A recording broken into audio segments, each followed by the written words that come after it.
NATO and Africa, a relationship of colonial violence and structural white supremacy. So, do y'all see this connection of the United States? And I'm gonna show you guys an article that pretty much highlights U.S. officials talking about this strategy of how they must counter China no matter what. And you have Africa and their and African countries that is flexing their sovereignty by going to contracts and financial relationships with China, which they have the right to do. And they are smart. They understand what's best for their people.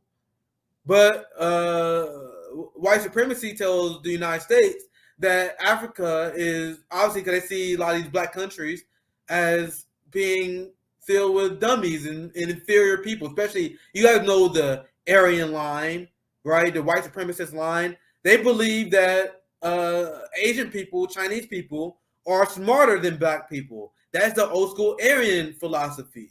This is what a lot of neo-Nazis believe, where they have like this hierarchy, and Asians are closer to them than they see to be closer to black people, right? So they view Asians and Chinese people as being smarter than black people. So this is based on this old trope that the smarter Chinese people would trick the dumb black African. You guys see how it's insulting to Africa to imply that there's Chinese imperialism there, because African countries realize that their relationship with China is much better than this nonsense with NATO. You guys understand that? So let's dive into this article.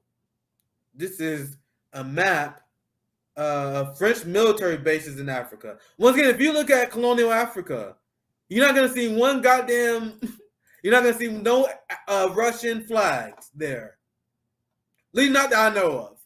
I never heard of it. Right? Just doing a quick chat check. Make sure you guys leave any super chats if you guys want anything I must address. Oh yeah, I saw this comment just now. I always got a dig on Elon Musk. We get back to the article. Elon Musk got his start from his parents who owned an emerald mine in, at the time, apartheid Africa, who then bought his way into Tesla and being subsidized by us, the taxpayers of the United States. Just like I said with George Soros, like Elon Musk is just another billionaire to oppose, right?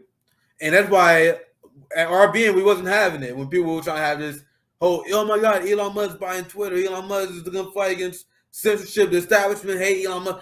The implication that the establishment hates Elon Musk is unbelievably ridiculous. Unbelievable. It's unbelievable.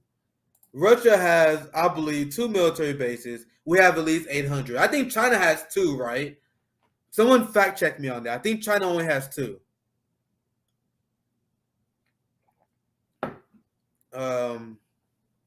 Let me do one more check.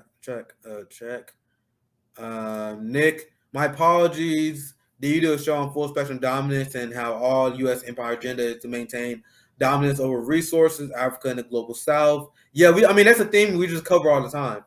And if you want a show that covers that concept, you can watch the show I did with Mark Kimberly, because Mark Kimberly from the Black Agenda Report is amazing. I don't know which one this is, but we're gonna keep up going. We're gonna keep it going. Thank you for this great comment, Diane. Nick, I am a 63-year-old grandmother who comes from a family of activists. Let's go. Let's go. I love what you and Sabby are doing. Believe me, my grandkids are being told the truth. I wish other boomers are listening. Appreciate you, Diane. Much love to anyone that we inspire in our RBN community. And our CJ, we talk about this all the time. Like, if you actually look at our age brackets for the people who watch our show, we have a very diverse show.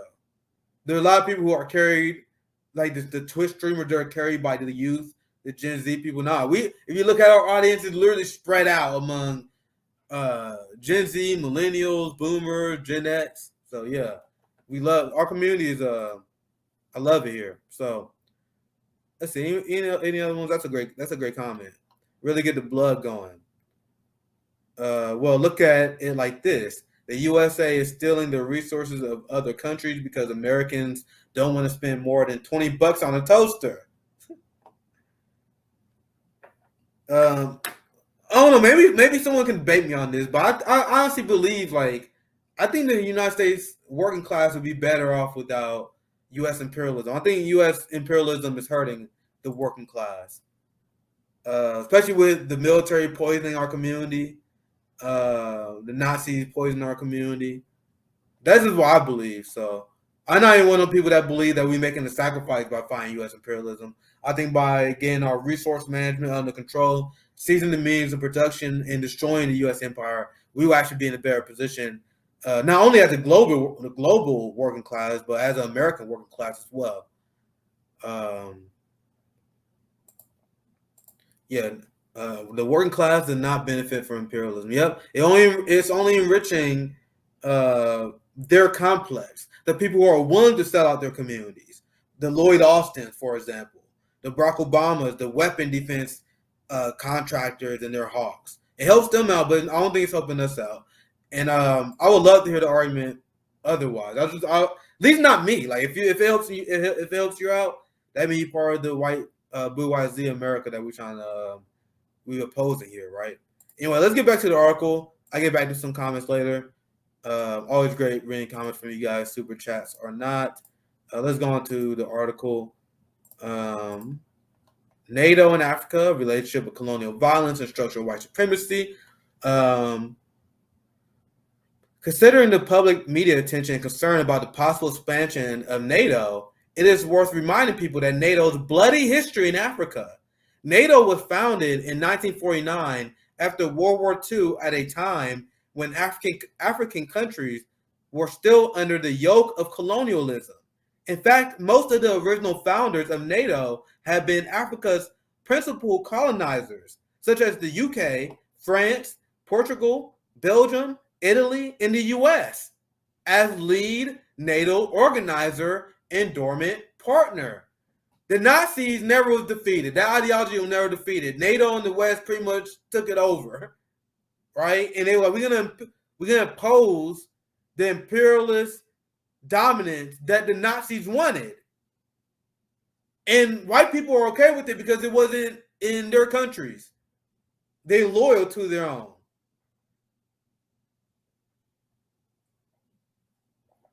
The organization was established as a collective defense against the Soviet Union, with the requirement, Article 5, that any attack on one is considered an attack on all, therefore requiring a collective response.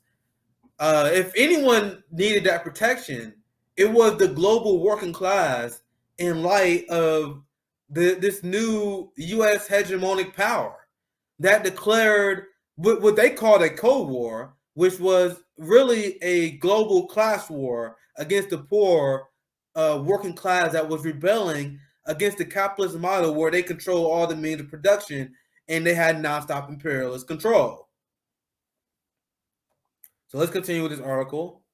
Since NATO was founded with the purported purpose of halting possible Soviet aggression and stopping the spread of communism, which is why if you are an unapologetic socialist or communist, it does not make sense for you to be on this NATO bandwagon. This is our enemy. This is why you see people like Voss, who they are pro-NATO. It's not accurate to say we are left infighting with him. He is an enemy the same way Rush Limbaugh was our enemy. They got the same foreign policy. They had the same ideology of U.S. capitalist dominance through NATO. Voss Limbaugh, as we like to call him. Since then, NATO, I skipped ahead a little bit. So they wanted to stop the spread of communism, and what seemed to follow that after the collapse of the USSR, there will be no longer a need for NATO. Since then, after the collapse of the USSR, NATO has expanded from founding 12 to at present 30 member states, many of whom are Eastern European countries, formerly Soviet republics, and Warsaw Pact allies.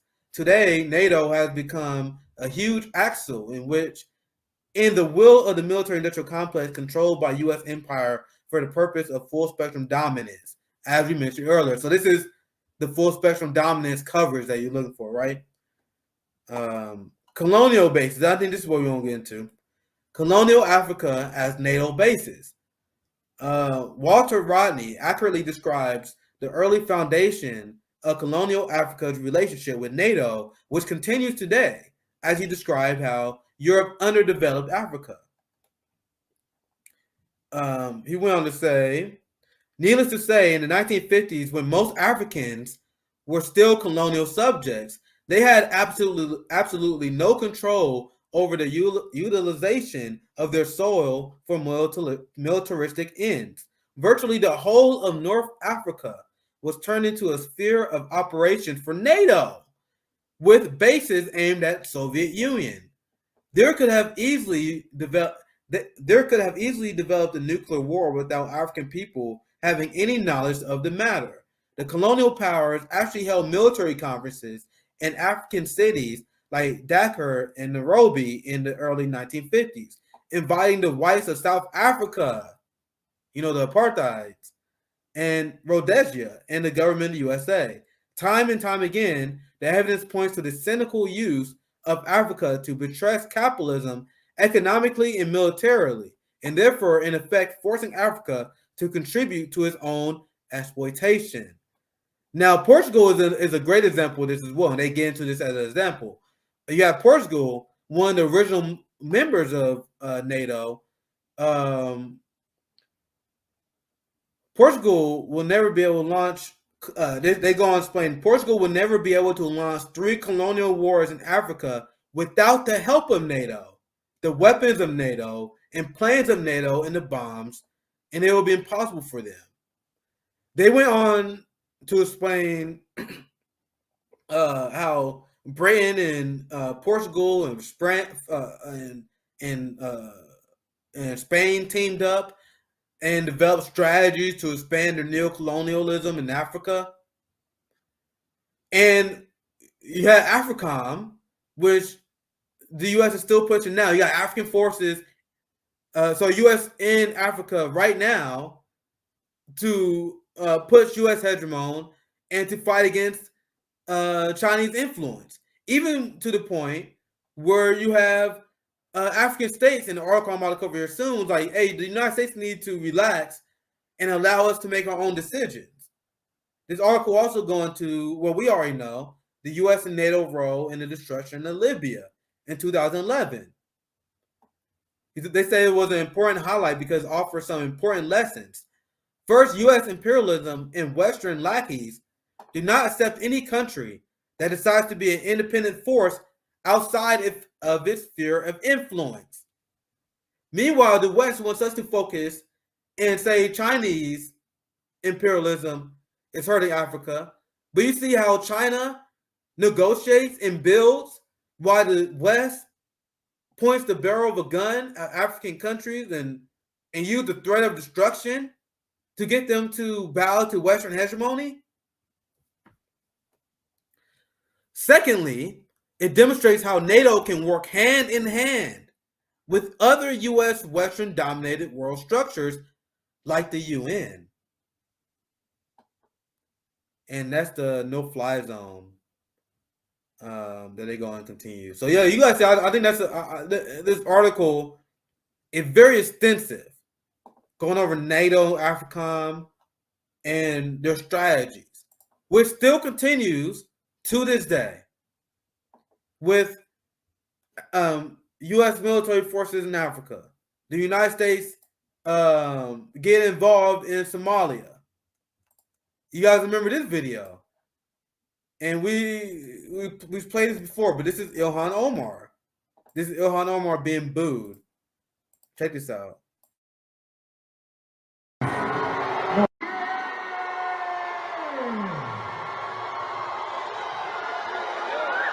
Don't do this, don't do this, don't do this, please. No, please.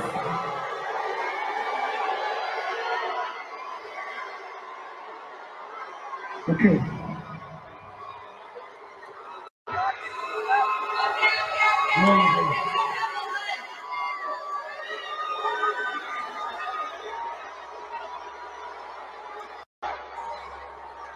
Wait, hey.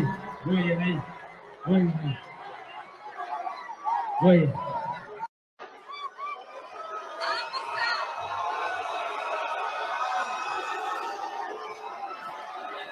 Wait.